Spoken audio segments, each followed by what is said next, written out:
Yeah, well, first of all, you can see here that the event just got over. It's been over for about 20, 30 minutes now, but you can see a big line of cars still making their way out. And I do want to say that when Mr. Trump first started running for president back in 2016, he used to pack places like the Phoenix Veterans Memorial Coliseum in downtown Phoenix. And though the venues have gotten a bit smaller over the years, it seems like the passion and enthusiasm amongst his supporters are as high as ever.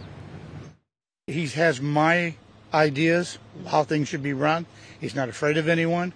He takes on the hardest job there is. Just one of the Trump supporters who braved the high heat and big crowds to see the former president deliver his political pitch to Arizona voters. He's a great man, and just looking forward to hearing what he has to say. Since Trump launched his first campaign for president 9 years ago this month, he's taken the country on a wild ride.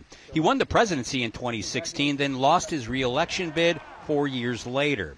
Last year, he was found liable of sexual assault and indicted for mishandling of classified documents. And just last week, convicted on 34 felony crimes related to hush money payments to a porn star. Still, the venue full of steadfast supporters seem unbothered by it all. All right, what do you think about 34 felony counts last week? I think time will tell. We'll see that. It doesn't change anything, from my opinion. While Trump brings out the MAGA loyalists wherever he goes, he also attracts critics like Jeff Northrup, who trolled Trump backers with his signs. So what's been the response from this crowd as they're walking in here? It's been pretty negative. Joe, you're fired. Inside the church, Trump worked up the crowd and claimed without evidence his recent trial was rigged and promised to clamp down on border security and reverse President Biden's immigration policies. And I will terminate every single open borders policy of the Biden administration as soon as I take the oath of office.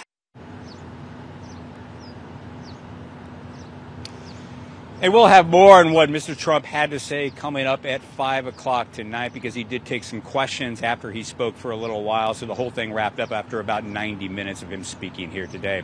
Send it back into you guys. All right, Dennis Welch reporting live in Phoenix for us. Dennis, thank you. You can stay up to date on this story and all of the political news you need to stay informed ahead of this year's election. You can download our free AZ Family News app. You can find that wherever you get your apps.